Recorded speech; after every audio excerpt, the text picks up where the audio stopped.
ஃப்ரெண்ட்வுட்ஸ் நேயர்களுக்கு வணக்கம். தமிழக வெற்றி கழகம் சார்பாக நடந்த கரூர் பிரச்சனையில ஏகப்பட்ட பொருட்சேதம் நடந்திருக்கு. உயிர் சேதம் 41 எட்டியிருக்கு. இதன் மத்தியில காயப்பட்டவர்கள் இன்னும் சீரியஸ் கண்டிஷன்ல தான் இருக்கிறாங்க. ஒரு சிலர் தேறிட்டு வந்துட்டு இருக்காங்க. இப்படியா இருக்கும்பொழுது தமிழக வெற்றி கழகத்தில் இருக்கிற ஒவ்வொருத்தரும் தலைவர் முதற்கொண்டு நிர்வாகிகள் முதற்கொண்டு எல்லாருமே தான் தப்பிக்கணும், நான் தப்பிச்சா போதும்பா அப்படின்ற ஒரு நோக்கத்துல தான் செயல்பட்டு இருக்காங்க.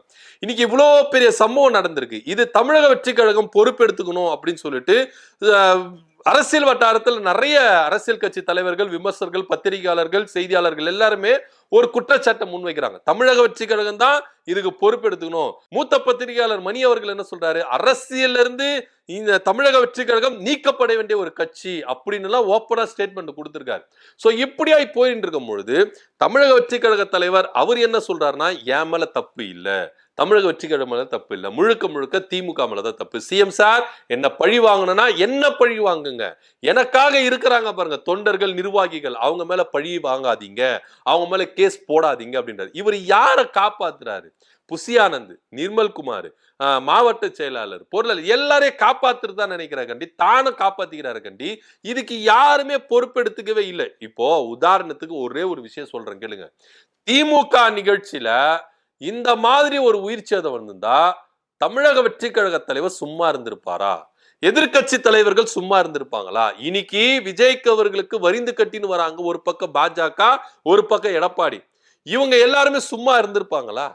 யாருமே இவ்வளவேங்க கள்ளச்சார விவகாரம், அதுல கள்ளச்சாரையை குடிச்சிட்டு இறந்துட்டாங்க. இதுக்கு என்னென்ன புரட்டி எடுத்தாங்க.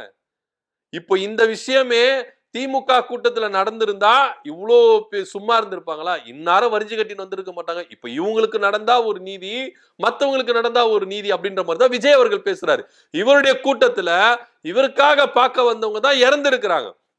அதுக்கு எதனா பொறுப்பெடுத்து பேசுங்க, எதனா ஒண்ணு இது பண்ணுங்கன்னா அதுக்கு எதுவுமே இல்லை. இதுல விஜய் அவர்கள் மேல ஏகப்பட்ட குற்றச்சாட்டுகள் முன்வைக்கப்படுறாங்க. அது அரசியல் ரீதியா அது ஏத்துக்கொள்ள முடிஞ்சாலும் ஒரு விதத்துல விஜய் அவர்கள் தவறு சொல்ல முடியாது அப்படின்னு தான் நிறைய பேர் சொல்றாங்க. இதுல இன்னொரு குற்றச்சாட்டு விஜய் மேல வைக்கப்படுது. 20 லட்சம் கொடுக்கிறாரு. ஏன் 20 லட்சம்? ஒரு குழந்தை, அந்த குழந்தை வளர்ந்து அந்த குடும்பத்தை எந்த அளவுக்கு அடுத்த கட்ட லெவலுக்கு எடுத்துட்டு போவோம். ஒரு டாக்டர் ஆகவோ, ஒரு போலீஸ் ஆகவோ, ஒரு ஐஏஎஸ் ஆபீசராகவோ, ஏதோ வேணாலும் அந்த குழந்தை மாறலாம். ஆனா அந்த குழந்தையோட விலை 20 லட்சம். தமிழக வெற்றி கழகத்தின் சார்பா 20 லட்சம் அனௌன்ஸ்மெண்ட் பண்றாங்க. ஏன் உங்க மேலதான் தப்பு இல்லைல்ல? இப்போ விஜய் அவர்கள் வீடியோ வெளியிட்டதுலயே என் மேல தப்பு இல்லைன்னு எதுக்கு நீங்க 20 லட்சம் கொடுக்குறீங்க? தப்பு இருக்குவதானே நீங்க கொடுக்குறீங்க. அதுவும் இல்லாம இந்த 20 லட்சம் எதுக்கு பத்தோம்? இவ்வளோ அது உச்சத்துல இருந்து இத்தனாயிரம் கோடி சம்பாதித்து விட்டுட்டு மக்களுக்காக நான் சேவை செய்ய வந்தேன் அப்படின்னு தம்பட்ட அடிச்சுக்கிற விஜய் அவர்கள் 1 கோடி ரூபா கொடுத்துட்டு போங்க, 2 கோடி ரூபா கொடுத்துட்டு போங்க. ஏங்க நீங்க லட்சத்துல இதை அடக்குறீங்க? கோடிகள்ல கொடுங்க. உங்க கோடிகளை எத்தனை கோடிகள் சம்பாதிச்சிருப்பீங்க, கோடிகள்ல கொடுங்க அப்படின்ற ஒரு கோரிக்கையும் பொதுமக்கள் மத்தியிலும் சரி, அரசியல் விமர்சகர்கள், பத்திரிகை எல்லாரும் மத்தியிலும் என்ன பண்ணுது, முன்வைக்கப்படுது. அது ஒரு புறம் இருக்கு. நம்ம அந்த டாபிக் உள்ள போனோம். ஆனா இங்க விஜய் அவர்கள் யாரை காப்பாத்துறாரு? தன்னையும் காப்பாத்திக்கிறாரு, கூட இருந்த புசி ஆனந்த. புசி ஆனந்த் தலைமறைவு, எங்க ஓடி போய் ஒளிஞ்சாருன்னு தெரியல. ஏன்னா இவங்க தப்பு பண்ணல அப்படின்னா முன்னாடி வந்து நில்லுங்க, பொதுமக்கள் முன்னாடி வந்து நில்லுங்க, சட்டத்துக்கு முன்னாடி வந்து நில்லுங்க. எதுக்குங்க பயப்படுறீங்க? இதுல இவங்க ஸ்டேட்மெண்ட் கொடுக்குறாங்க, நாங்க கைதாயிட்டா எங்களுடைய பிரஸ்டீஜ் என்ன ஆகுறது, எங்களுடைய தன்மானம் என்ன ஆகுறது, எங்களுக்கு பாதுகாப்பு இல்லை, அப்படி இப்படின்னு இஷ்டது. என்னங்க பிரஸ்டீஜ்? நீங்க பொது வாழ்க்கைக்கு வந்துட்டீங்க, மக்கள் பணிக்கு வந்துட்டீங்க. மக்கள் பணிக்கு வந்துட்டா இன்னும் பார்க்க வேண்டியது நிறைய இருக்கு. அதுல நீங்க உங்க பிரஸ்டீஜ் எல்லாம் நீங்க எது பண்ண முடியாது. அதுதான் சொன்னோம், மக்களோடு மக்களா நில்லுங்க. நீங்க எப்பவுமே மறைமுகமா இருக்காதீங்க, வெளிப்படையா காட்டுங்க. இப்போ விஜய் அவர்கள் பார்க்க வந்த கூட்டமே ரசிகர் மனப்பான்மையில தான் வந்திருக்கிறாங்க, யாரும் கட்சி ரீதியா வரல அப்படின்ற ஒரு பேச்சு இருக்குது.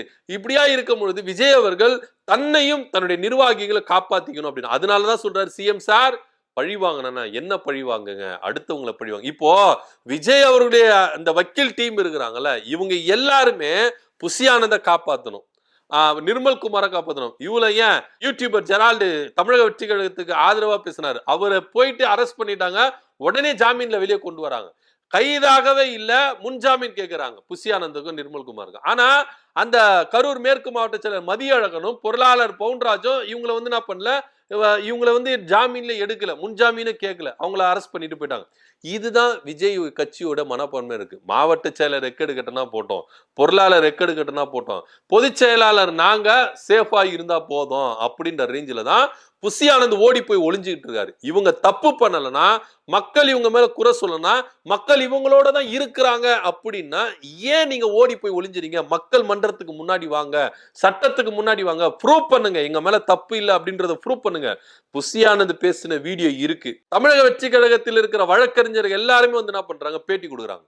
தமிழ்நாடு அரசு காவல்துறை எங்களுக்கு இந்த இடம் கொடுத்து தான் தப்பு அப்படின்னு சொல்றீங்களா? அன்னைக்கு புசி ஆனந்த் செய்தியாளர்கள் கிட்ட இந்த இடத்த வேலுச்சாமிபுரத்தை எங்களுக்கு கொடுத்தாங்க அப்படின்றத அப்ப உங்களுக்கு ஒத்துக்கலன்னா அங்கேயே மறுக்க வேண்டியதானே, அங்கேயே நீங்க ஃபைட் பண்ண வேண்டியதானே. எதுக்கெல்லாம் போறீங்கல்ல, நீதிமன்றத்தை நாட்டினீங்கல்ல, எங்களுக்கு இந்த மாதிரி எல்லாம் இடத்த பர்மிஷன் கொடுக்க மாட்டாங்க அப்படின்னு சொல்லிட்டு அன்னைக்கு நீங்க போக வேண்டியது தானே. முதல்ல இவங்க எங்க தெரியுமா தப்பு பண்ணாங்க? டிசம்பர் 13ஆம் தேதி தான் கரூர்ல நடக்க வேண்டிய விஷயமே, பிரச்சாரம் டிசம்பர் 13ஆம் தேதி நடக்க வேண்டியது. ஆனா அவசரமா செப்டம்பர் 27ஆம் தேதி இந்த கரூர்ல பிரச்சாரத்தை மேற்கொள்ளணும் அப்படின்றாங்க. சோ அப்படி வந்து என்ன பண்ணாங்க, போய் இடத்தை கேட்டாங்க. இடத்தை போய் கேட்டதுக்கு காவல்துறை தெல்ல தெளிவா சொல்லிருச்சு, நீங்க கேட்ட லைட் ஹவுஸோ ரவுண்டனாவோ குறுகிய இடம், நீங்க சொல்ற ஒரு கணக்குல 10,000 பேர்ல அங்க வந்து சேர்ந்தாங்கன்னா அது பெரிய இழப்பு நேரிடணும், அதனால வேலுச்சாமிபுரத்தை எடுத்துக்கங்க அப்படின்னு சொல்றாங்க. அப்போ உங்களுக்கு ஆட்சேபனை இருந்தா, இல்ல எங்களுக்கு இந்த இடமும் சரியாவல அப்படின்னா நீங்க என்ன பண்ணிருக்கணும், அப்பவே புசி ஆனந்த் மறுத்து இருக்கணும். அங்க ஒத்துக்கிட்டு பொதுவெளியில வந்து செய்தியாளர்கள் சந்திப்பிலே சொல்லிட்டு எல்லாமே டிக்ளேர் பண்ணிட்டு இன்னைக்கு என்ன சொல்றீங்க, மாத்தி பேசுறீங்க. எங்களுக்கு அந்த இடம் சரியில்லை, தமிழ்நாடு அரசும் காவல்துறை எங்களுக்கு கொடுத்துட்டு எங்களுக்கு எங்க மாட்டி விடுறாங்க அப்படின்னு சொல்றீங்க. அன்னைக்கு எங்க போச்சு? அன்னைக்கு எங்க பேச வேண்டியது தானே. ஏன்னா அன்னைக்கு இவ்வளவு பெரிய சம்பவம் நடக்காதுன்னு உங்களுக்கு தெரியாது, அதனால நீங்க ஒத்துக்கிட்டு இன்னைக்கு வந்து மறுக்கிறாங்க. இது புசி ஆனந்த் மேல இருக்க தப்பு. ஆனா இவ்வளோ தப்பும் பண்ணிட்டு இன்னைக்கு எங்க மேல தப்பே இல்லை அப்படின்னு எந்த முகத்தை வச்சுக்கிட்டு நீங்க மக்கள் மன்றத்தில் நிக்கிறீங்க, மக்கள் முன்னாடி நிக்கிறீங்க? மக்கள் எல்லாமே பார்த்து கொண்டிருக்காங்க சார். நீங்க விஜய் அவர்கள் நீங்க சொன்னதுதான், மக்கள் எல்லாத்தையும் பார்த்துக்கிட்டு இருக்காங்க. நீங்க என்ன பண்ணீங்க, உங்க கட்சி மேல என்னென்ன தப்பு, உங்க பொதுச் செயலாளர் மேல என்னென்ன தப்பு, நீங்க எப்படியெல்லாம் மாத்தி பேசுறீங்க, எதெல்லாம் ஓகே சொல்லிட்டு அதுக்கப்புறம் மாத்தி பேசுறீங்க அப்படின்றது எல்லாத்தையுமே மக்கள் பார்த்து கொண்டுதான் இருக்கிறாங்க. இன்னைக்கு ஒரு சில கூட்டம், உங்களை சுற்றி கொண்டிருக்கிற அரசியல் வகைப்படுத்தாத ஒரு சில கூட்டம் உங்களுக்கு ஆதரவா தான் நிற்கும். நீங்க பண்ண இந்த விபத்தை ஆதரிச்சுதான் பேசுவாங்க. ஆனா உண்மையா அரசியல் வகைப்படுத்தப்பட்ட ஒரு கூட்டம் இருக்கு, மக்கள் இருக்கிறாங்க, எல்லாத்தையும் பார்த்து கொண்டிருக்கிற ஒரு மக்கள் இருக்காங்க. அவங்களுக்கு நல்லாவே தெரியும் யாரு மேல தப்பு, யாரு மேல இது சரின்னு. இங்க யாரு மேல தப்பு, யாரு மேல சரி அப்படின்ற கான்செப்டே கிடையாது. ஆனா விஜய் அவர்கள் வீடியோ வெளியிட்டு இது திமுக தான் காரணம் அப்படின்னு டைவர்ட் பண்ணி விடுறாரு, மடைமாற்றுகிறார். திமுக தெல்ல தெளிவா சொல்லிச்சு, இது விஜய் மேலேயோ இல்ல மத்தவங்க மேலே தவறு சொல்லி புரோஜனம் கிடையாது, இது விபத்து, நடந்து போயிருச்சு, இதுக்கப்புறம் நடக்காம பாத்துக்கணும் அப்படின்னு தான் எல்லாருமே ஒரு கருத்தை முன்வைக்கிறாங்க. ஆனா விஜய் அவர்கள் வீடியோ வெளியிட்டு இதை திசை மாற்றுகிறார், மடை மாற்றுகிறார், திமுக மேல பழியை சுமத்துகிறார். இதுல விஜய் அவர்கள் நோக்கம் என்னவா இருக்கு, அவருடைய எண்ணம் என்னவா இருக்கு அப்படின்னா, ஏன்னா தன்னையே காப்பாத்திக்கணும், மக்கள் மத்தியில தான் நல்லவன் அப்படின்னு சொல்லிக்கணும். அதே போல என் கூட இருக்கிற பொதுச் செயலாளரோ அப்புறம் எங்களுடைய நிர்வாகிகளுடைய கட்சியோ யாருக்குமே தப்பு செய்யல, நாங்க தப்பு பண்ணல, எங்க கட்சி பரிசுத்தமான கட்சி அப்படின்னு ஒத்துக்க வைக்கிறதுக்கு தான் விஜய் அவர்கள் வீடியோ வெளியிட்டாரே தவிர்த்து உண்மையிலே உணர்ச்சி பொங்க அந்த வீடியோவை வெளியிடவே இல்லை விஜய் அவர்கள். இதிலிருந்தே நல்லா தெல்ல தெளிவா தெரியுது விஜய் அவர்கள் யாரை காப்பாற்றுகிறார் அப்படின்னு. இது ஒரு புறம் இருக்கு. இன்னொரு புறம் அதிமுக பாஜக இவங்களை எடுத்துக்கிட்டீங்கன்னா இவங்க ரெண்டு பேரும் யாரை காப்பாத்துறாங்க, எதுக்கு காப்பாத்துறாங்க அப்படின்னா, வருகிற 2026 சட்டமன்ற தேர்தலில் விஜய் அவர்களை எப்படியாச்சுன்னா உள்ள கொண்டு வந்துடணும், என்டிஏ கூட்டணிக்குள்ள எப்படியாச்சுன்னா உள்ள கொண்டு வந்துடணும் அப்படின்ற ஒரே நோக்கத்துக்காக தான் பாஜகவும் அதிமுகவும் முயற்சி இருந்தாங்க. இப்போ இந்த ஒரு சம்பவம் இவங்களுக்கு பிளஸ்ஸா இருந்ததுனால இப்போ விஜய் அவர்களை காப்பாற்றணும், அவருக்கு ஒரு ப்ரொடெக்ட் வளைவு கொடுக்கணும்னா இவருக்கு நம்ம அரணா இருக்கணும் அப்படின்னு தான் அதிமுகவும் பாஜகவும் இன்னைக்கு திமுக பக்கம் திரும்புறாங்க. உண்மையிலேயே உங்களுக்கு மனசாட்சின்னு ஒண்ணு இருந்தா, பாஜகவுக்கும் அதிமுகவுக்கும் மனசாட்சின்னு ஒண்ணு இருந்தா மனசாட்சியின்படி இவங்க பேசணும்.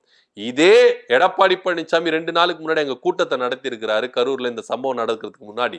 அன்னைக்கு போலீஸ் உங்களுக்கு எந்த அளவுக்கு ப்ரொடெக்ஷன் கொடுத்தது, பாதுகாப்பு கொடுத்தது அப்படின்றத ஞாபகம் வச்சு பேசணும். இது பாதுகாப்பு குறைபாடா இல்ல விஜய் மேல தவறா அப்படின்றத ரொம்ப அனலைஸ் பண்ணி பேசணும். ஏன்னா 19 நம்ம பேசிட முடியாது. இன்னைக்கு தமிழ்நாடு அரசு டீட்டெயிலா அவங்க ஒரு வீடியோ வெளியிட்டு இருக்காங்க. அதுல எல்லாமே காட்டுறாங்க. இது அவங்கள கிரியேட் பண்ண வீடியோ எல்லாம் கிடையாது. ஒவ்வொரு சேனல், நியூஸ் சேனலு, எந்தெந்த பிரபலமான நியூஸ் சேனலு அவங்க லைவ் அடிச்சாங்கல்ல, அதுல இருந்து எடுத்த கிளிப்பிங்க இவங்க என்ன பண்ணிருக்காங்க, போட்டு காமிச்சிருக்காங்க. விஜய் அவர்கள் எத்தனை மணிக்கு கிளம்புனாரு, என்ன சம்பவம் நடந்தது, நாமக்கல்ல ஒரு விபத்து நடந்தது, ஒரு கட்டிடம் இழிஞ்சு விழுந்திருக்கு, இவங்க இந்த தொண்டர்களால கட்டிடம் இழிஞ்சு விழுந்திருக்கு, அங்க நிறைய பேர் காயமடைஞ்சாங்க, நல்வாய்ப்பா அங்க உயிர் சேதம் படல. இது மாத்திரம் இல்லாம தமிழக வெற்றி கழகத்துல செய்தி தொடர்பாளரா ஜெகதீஸ்வரன் ஒருத்தர் பயணிச்சிருந்தார். இவரை என்ன பண்றாரு, இன்னைக்கு ஒரு தகவல் சொல்லியிருக்காரு. விக்கிரவாண்டிலேயே கிட்டத்தட்ட 400 பேர் கிட்ட என்ன பண்ணிருக்காங்க, மயக்கடைஞ்சு விழுந்திருக்காங்க, சீரியஸ் கண்டிஷன் போயிருக்காங்க. ஆனா நல்வாய்ப்பா யாருமே உயிர் சேதம் படல. இது கடவுளை காப்பாத்தினார் அப்படின்னு புசியானந்தே ஒத்துக்கிட்டு இருக்காரு அப்படின்ற ஒரு ஸ்டேட்மெண்ட் அவரு சொல்றாரு. சோ தமிழக வெற்றிகள் எல்லாத்தையும் மூடி மறைச்சுதான் இருக்கிறாங்க. உண்மையிலேயே இந்த விஷயம் ஜெகதீஸ்வரன் சொல்ற மாதிரி எடுத்துக்கிட்டா இந்த விஷயத்தையும் மூடி மறைச்சிருப்பாங்க. ஆனா இது ரொம்ப பெரிய லெவல்ல வந்ததுனால என்ன செய்தது தெரியாம இன்னைக்கு ஓடி போய் ஒளிஞ்சிட்டு இருக்காங்க.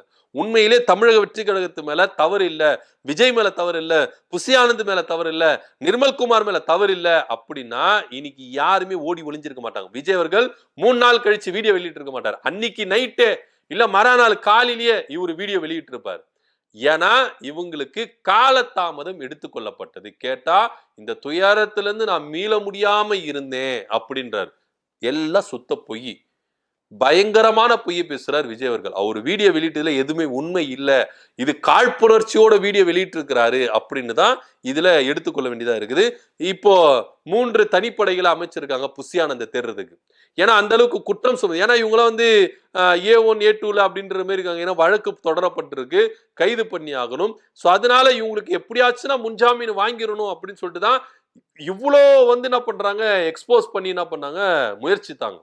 ஆனா நீதிபதி அவர்கள் கரெக்டான ஒரு பாயிண்ட் தான் கேட்டிருக்காரு. அதனாலதான் இப்போ எப்படியாச்சுன்னா இவங்களை காப்பாத்திரணும் அப்படின்றதுனாலதான் முன்னாடி என்ன பண்றாரு, விஜய் அவர்கள் வீடியோ போட்டாரு. இப்போ மக்கள் மத்தியில என்ன எடுத்துவாங்க, இது சட்டத்துக்கு விஜய் அவர்கள் வெளியிட்ட வீடியோவை மக்கள் மத்தியில நீங்க ஏமாத்திரலாம். ஆனா சட்டத்துக்கு முன்னாடி ஏமாத்தவே முடியாது, மக்களையும் ஏமாத்த முடியாது. மக்கள் தெளிவா பார்த்துக்கிட்டு இருக்காங்க.